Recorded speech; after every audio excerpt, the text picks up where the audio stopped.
हम जो सियासत करते थे ना, हम लोग जो पार्टी में या मिनिस्टर बनते थे, पैसे के लिए नहीं बनते थे। बहुत लालच दिए गए, कहा गया जी आपको सिक्योरिटी मिल जाएगी, आपको ये चीज़ दे देंगे हम लोग, काफ़ी लालच दिए गए। पार्टी छोड़ने का सवाल ही पैदा नहीं होता। बीजेपी की एक सोची समझी चाल है, ममता जी को बिल्कुल उन्होंने किनारे कर दिया।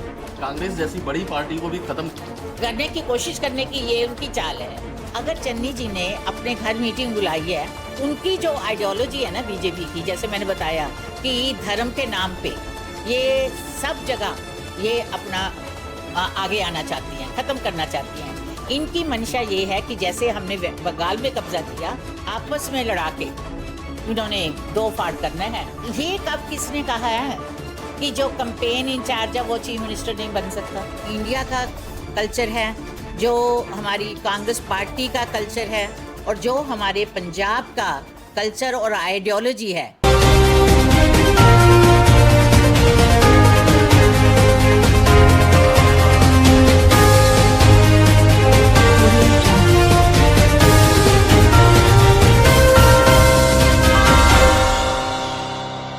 नमस्कार दोस्तों, मैं सत्येन ओझा, आप देख रहे हैं लाइव 24 न्यूज। इस समय पंजाब में सबसे ज्यादा चर्चाओं में है कांग्रेस पार्टी, और वो भी चर्चाओं में कब आई जब कांग्रेस का पंजाब में पुनर्गठन। गुटों में बट गई है कांग्रेस, हर गुट अपनी लड़ाई लड़। और आज मैं आया हूं एक ऐसी शख्सियत के पास में, पंजाब सरकार में स्वास्थ्य एवं परिवार कल्याण मंत्री बनी, पंजाब महिला विंग की प्रदेश अध्यक्ष रही डॉक्टर मालती थापर, और सबसे बड़ी जो बात है 1992 में पहली बार विधानसभा के लिए चुनकर गई और कैबिनेट मंत्री बनी। और वो काल था जब आतंकवाद चरम पर था, और आतंकवाद के खिलाफ जो लड़ाई डॉक्टर मालती थापर ने लड़ी, उसी के पुरस्कार स्वरूप उन्हें मंत्रालय मिला। 97 में दोबारा उन्हें टिकट मिली, लेकिन तब कांग्रेस के ही कुछ लोग डॉक्टर मालती थापर के अगेंस्ट खड़े हो गए और पराजय का सामना करना पड़ा। आज पंजाब कांग्रेस में वही हालत पैदा होते रहे। उसके बाद से लगातार डॉक्टर मालती थापर टिकट की दावेदारी कर रही हैं, लेकिन उन्हें टिकट नहीं मिल रही है। लेकिन आज तक उन्होंने कभी बगावत नहीं की, दावेदारी की, बगावत कभी नहीं की। जिसको भी टिकट मिली उसी के साथ चल पड़ी। यानी वो कांग्रेस के सिद्धांतों को आज भी उन्होंने पुनर्जीवित रखा है। ऐसे में उनसे बातचीत करना बहुत ही महत्वपूर्ण है और आज समय की ज़रूरत भी है। मैं आया हूं डॉक्टर मालती थापर जी से के पास में, मैं बात करता हूं उनसे। डॉक्टर साहब, आपने तो वो गुटबाजी का नतीजा भी देख लिया है, और इस समय पंजाब में जो ज़बरदस्त गुटबाजी है, आप उसे किस नज़रिए से देख रही हैं? क्योंकि आपने हमेशा दावेदारी की लेकिन कभी भी बगावत नहीं की, तो आप आज के माहौल को किस रूप में देख रही हैं? ओझा जी, पहले तो आपका धन्यवाद कि आपने आज मेरे से इस बारे में मेरे विचार जानने की कोशिश की है। मैं थोड़ा सा आपको बताना चाह रही हूँ कि 1992 में, जबकि मैं अपनी मेडिकल प्रैक्टिस में बहुत ज़्यादा बिज़ी थी, कोई इलेक्शन लड़ने का नहीं मुझे मेरे मन में था। तब तो शायद एकमात्र हॉस्पिटल ही एक हॉस्पिटल था, पर मेरी जिस फैमिली में शादी हुई उसमें मैं आपको बताना चाह रही थी कि हमारा शुरू से ही ये फ्रीडम फाइटर फैमिली के रहे हम लोग।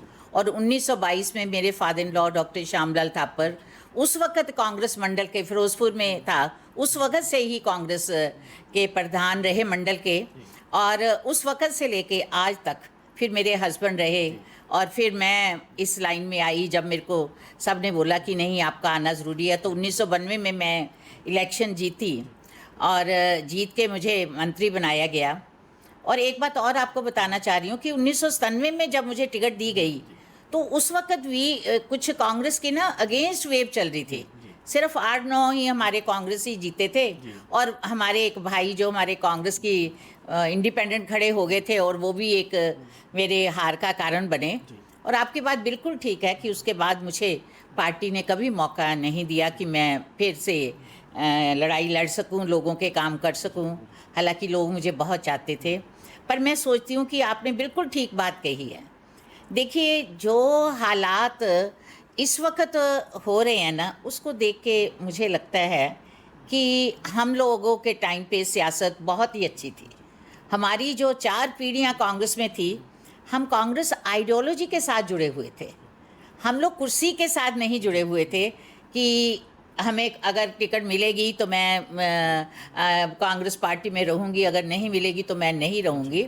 हम लोग ये सोचते थे कि जो पार्टी है ना, कांग्रेस पार्टी है, उसकी जो आइडियोलॉजी है ना, वो हमारे लिए बहुत मतलब कि बेहतर हमें लगती थी और हम उसी के लेके आगे बढ़ते थे कि चलिए टिकट नहीं मिली ना सही, हम पार्टी में ही काम करके अपने देश की जो आज़ादी हमारे बुज़ुर्गों ने, फ्रीडम फाइटर्स ने हमें अपनी कुर्बानियाँ दे के हासिल करके दी है, उसको संभालेंगे। उस वक़्त पार्टी की ना बहुत ज़्यादा मतलब कह लीजिए कि एक इम्पॉर्टेंस होती थी और ये भी होता था कि जो पार्टी ने कह दिया सो कह दिया, कोई ऐसी बात नहीं होती थी। मतलब एक तरह से मैं कहूँ, बीच में काट रहा हूँ, कि पार्टी के प्रति निष्ठा थी, व्यक्तिगत जी, जी, जी। पावर की लड़ाई नहीं। बिल्कुल नहीं थी, पावर की व्यक्तिगत या किसी ग्रुप को हम लोग नहीं बिलोंग करते थे। बल्कि मैं तो ये कहना चाहूँगी कि उस वक़्त पार्टी के जो हमारे ऑफिस बीरर होते थे, उनकी ज़्यादा इज़्ज़त होती थी। उनको बराबर का ही पूरा उनको इम्पोर्टेंस मिलती थी, उनको राइट्स मिलते थे और उनका सब कुछ ठीक होता था। जैसे कि बेअंत सिंह जी के टाइम पे ही मैं आपको बताती हूँ, बेअंत जी चीफ मिनिस्टर थे, पर हरचरण सिंह हीरो जी पार्टी एक्टिंग प्रेसिडेंट थे और उनको बराबर हर मीटिंग में उनको बराबर उनको जगह दी जाती थी। मतलब मेरे कहने का ये था कि पार्टी की जो आइडियोलॉजी थी ना, वो सबके ऊपर पूरी तरह लागू होती थी। उस समय पार्टी सुप्रीम होती थी। जी, जी, जी। जो विधायक हैं या मुख्यमंत्री हैं वो जी, सुप्रीम नहीं होते थे और इस यही एक रीज़न रहा कि मेरा ही नहीं बल्कि मेरे साथ ऐसे और भी बहुत परिवार ऐसे हैं, कांग्रेसी परिवार हैं जिन्होंने ना टिकट मिलने पे भी पार्टी की अभी तक मतलब कि पार्टी को हमने अपना मुख आगे रखा हुआ है कि पार्टी में हम लोग नहीं रहेंगे, चाहे हमें कितने भी लालच दिए जाएं या कितनी भी सहूलतें देने की बात की जाए। जी, इस बीच में मैं फिर आपको टोकूंगा डॉक्टर साहब, जो मुझे पता भी चला है और कई बार मैंने कई लोगों से सुना भी है। इस बीच में जब आप कांग्रेस आपको टिकट नहीं दे रही थी, तब भाजपा ने भी आपको अप्रोच किया है, आम आदमी पार्टी ने भी अप्रोच किया और संबंध आपके आम आदमी पार्टी के, चाहे मैं आज की विधायक की बात करूं, उनके साथ भी बिल्कुल पारिवारिक संबंध है आपके, चाहे दूसरी पार्टी के जो लोग हैं उनके साथ भी बड़े अच्छे संबंध हैं, पर आपने पार्टी नहीं बदली। जी, जी, बिल्कुल आप ठीक कहते हैं, क्योंकि पता क्या था कि हम जो सियासत करते थे ना, हम लोग जो पार्टी में या मिनिस्टर बनते थे पैसे के लिए नहीं बनते थे। इसलिए पूरी हिस्ट्री देख लें हमारी और हमारे परिवार की कि हमने मिनिस्टर बन के, मेरे फादर इन लॉ भी हेल्थ मिनिस्टर है, हमने मिनिस्टर बन के अपना कुछ कम ही हमें किया होगा अपनी इनकम को, बल्कि बढ़ाया नहीं था। तो ये बात आपकी बिल्कुल मैं ये इसको मानने को तैयार हूँ कि मुझे बहुत लालच दिए गए, कहा गया जी आपको सिक्योरिटी मिल जाएगी, आपको ये चीज़ दे देंगे, हम लोग काफ़ी लालच दिए गए कि जो कांग्रेस की आइडियोलॉजी थी वो हमारे खून के अंदर बसी हुई है। सो इसलिए सवाल ही नहीं पैदा होता। हाँ, टिकट मांगना हमारा पूरा राइट है, देना ना देना ये पार्टी का है।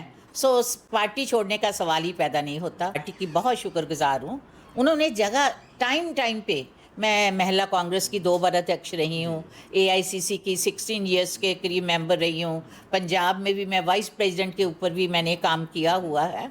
सो जगह जगह ऑब्जर्वर भी बनी रही हूँ। बल्कि मुझे याद है कि जब पहली बार मेरे को शुरू में पहली बार जब टिकट नहीं दे के गई तो मैं पार्टी के कैंडिडेट के लिए ही काम करती थी। तो जो ऑब्जर्वर, बहुत बड़े बड़े पुराने ऑब्जर्वर जो कि अभी भी इस दुनिया में नहीं है कांग्रेस के, आते थे तो मुझे ये कहते थे कि आपको राज्यसभा का मेंबरशिप दी जाएगी, पर नहीं मिली तो नहीं मिली, इसका कोई किसी बात पे गिला ही नहीं है। तो मैं ये कहना चाह रही थी कि मैं जब ये देख रही हूँ जो आज के हालात हुए हैं, तो मुझे समझ नहीं आता कि मैं किसका फॉल्ट निकालूँ। एक बात तो मेरी समझ में आती है, मैं बड़ी फ्रैंकली कहना चाहूँगी, ये सब ना एक आप, मुझे नहीं लगता मेरी बात से सहमत होंगे या नहीं होंगे, पर मुझे ये बात पक्की पता लगती है कि ये सब बीजेपी की एक सोची समझी चाल है। जैसे आप देख लीजिए वेस्ट बंगाल में क्या हुआ, ममता जी को बिल्कुल उन्होंने किनारे कर दिया। इन्होंने क्या किया, मतलब इनका जो मकसद है ना, जो बाकी जो नेशनल पार्टी हैं जैसे बीजेपी है, इनका मकसद ये है कि रीजनल पार्टीज़ को धीरे धीरे ये ख़त्म करना चाहती हैं, रीजनल पार्टी को ख़त्म करना चाहती हैं। और फिर आप देख लीजिए आपके साथ इन्होंने क्या हाल किया, कैसे, देखिए अगर वो उनके साथ नहीं रले, नहीं हुए तो उनके ऊपर रेड करवा दी। आपकी बात को मैं दूसरे ढंग से कहूँ कि रीजनल पार्टी का सहारा लेकर कांग्रेस जैसी बड़ी पार्टी को भी खत्म करने की कोशिश करने की ये उनकी चाल है। कुछ कहा ना, प्रधान जी ने कुछ कहा ना, जो ऑफिस वीरर बने हैं उन्होंने कुछ कहा। तो मुझे समझ नहीं आती कि ये बावेला ये किस वजह से किया जा रहा है। अगर चन्नी जी ने अपने घर मीटिंग बुलाई है और सभी को वहाँ बुलाया था, किया था, पर ये सब कुछ नहीं हुआ। पर आज जो ये बातें हो रही हैं, ये बातें जो उड़ाई जा रही हैं या की जा रही है, तो मैं सोचती हूँ कि ये बीजेपी की सोची समझी चाल है। क्योंकि जो उनकी जो आइडियोलॉजी है ना बीजेपी की, जैसे मैंने बताया कि धर्म के नाम पे ये सब जगह ये अपना आगे आना चाहती हैं, ख़त्म करना चाहती हैं। इनकी मंशा ये है कि जैसे हमने बंगाल में कब्ज़ा किया, भी हालत में हमने पंजाब पे भी कब्ज़ा करना ही करना है। तो आप देख लीजिए, अब वोटें बननी शुरू हो गई हैं, कटनी शुरू हो गई हैं। जैसे बंगाल में हुआ वो भी ऐसे हुआ। इन्होंने लड़ाई उधर भी की, आपस में ही इनको लड़ा दिया, और यही मकसद इनका यहाँ पे हो रहा है पंजाब में। हमारे ही बंदों को, हमारे ही ऑफिस वीरर्स को, हमारे ही पार्टी के लोगों को, वर्कर्स को आपस में लड़ा के इन्होंने दो फाड़ करना है। सो मैं सोचती हूँ कि हमारी जो पार्टी के ऑफिस वीरर हैं, चन्नी जी हैं, प्रधान जी हैं, या और वाइस प्रेसिडेंट, वर्किंग प्रेसिडेंट बने हैं, ये सारे जो हैं, इनको थोड़ा सा अपने अपने साथियों को समझाना चाहिए, करना चाहिए। और एक बात और भी मैं हैरान हूँ कि ये कब किसने कहा है कि जो कैंपेन इंचार्ज है वो चीफ मिनिस्टर नहीं बन सकता। मैं हैरान हूँ। हाँ जी, हाँ, कैंपेन इंचार्ज रहे थे, उसके बाद प्रधानमंत्री बने। मैं वही तो कह रही हूँ कि ये कब किसने कहा कि जो कैंपेन इंचार्ज है वो नहीं बन सकता, या वर्किंग प्रेसिडेंट नहीं बन सकता, या प्रेसिडेंट नहीं बन सकता। देखिए, जो चीफ मिनिस्टर बनता है हम सब लोग जानते हैं, जो एमएलए चुन के आएंगे, सब कुछ आएंगे, वही डिसाइड करेंगे। वही इन्होंने ही टिकटों का फैसला करना, इकट्ठी टीम ने बैठ के, किसी एक ने फैसला नहीं करना। तो मुझे नहीं समझ आता कि ये लड़ाई कहाँ से शुरू हुई है और क्या ये बातें कर रहे हैं। हालांकि चन्नी जी और प्रधान जी और इन सब ने, इन्होंने ऐसी कोई बात मीडिया में नहीं कही, या हमें भी पता नहीं चली।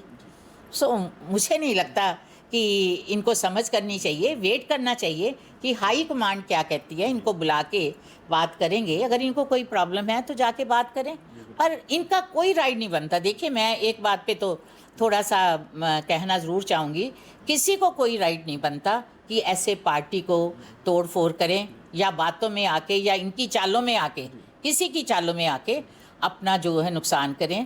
क्योंकि आप भी जानते हैं, मैं भी जानती हूँ, बल्कि अब ये दीवारों पे लिखा आ रहा है कि अगली बार जो सरकार बनेगी वो कांग्रेस पार्टी की सरकार बनेगी। और देखिए, कांग्रेस पार्टी की सरकार तभी बनेगी ना जब इकट्ठे होकर हम सब लोग करेंगे। तो हमारी तो यही विश है, मतलब बीइंग ए सीनियर कांग्रेसी लेडी कह लीजिए कि मेरी तो ये विश है कि अगली जो सरकार है कांग्रेस पार्टी की बने, ताकि जो लोगों की उम्मीदों पे हम लोग खरे उतर के आएँ, और पंजाब को फिर से आप कहिए उन्नति की और तरक्की की जो लीहें हैं उनके ऊपर हम लोग कर सकते। जी डॉक्टर साहब, ये जो पंजाब के आज के हालात बन रहे हैं, इसको देखते हुए आप पंजाब को क्या संदेश देना चाहते हैं? मैं तो ओझा जी, आपके द्वारा यही पंजाब के लोगों से और अपने पार्टी के सारे ऑफिस बीरर से और वर्कर से यही कहना चाहूँगी कि इस बार आपको मौका मिलना है।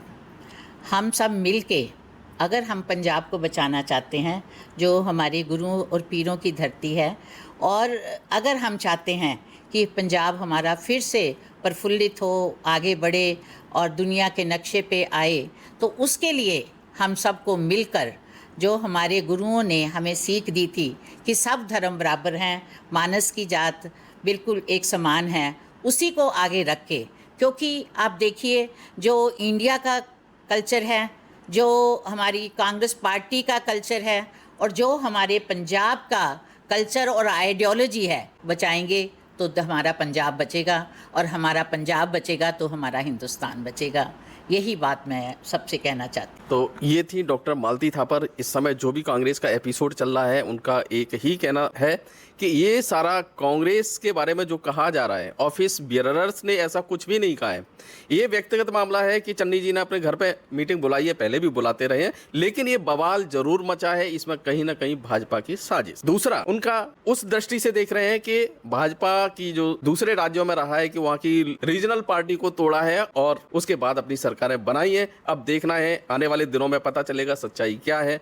लेकिन कांग्रेस में जो कुछ है, उस डॉक्टर मालती थापर की सलाह भी अपने नेताओं को, क्योंकि वो वरिष्ठ भी हैं, उनका अधिकार भी है। आज जो लीडर हैं वो उनसे काफ़ी जूनियर हैं, तो उनको एक नेक सलाह भी है कि आपस में एक रहो, क्योंकि पंजाब आपकी तरफ देख रहा है। तो आज ये बात, उसके बाद हम फिर किसी शख्सियत के साथ मिलेंगे। तब तक के लिए नमस्कार।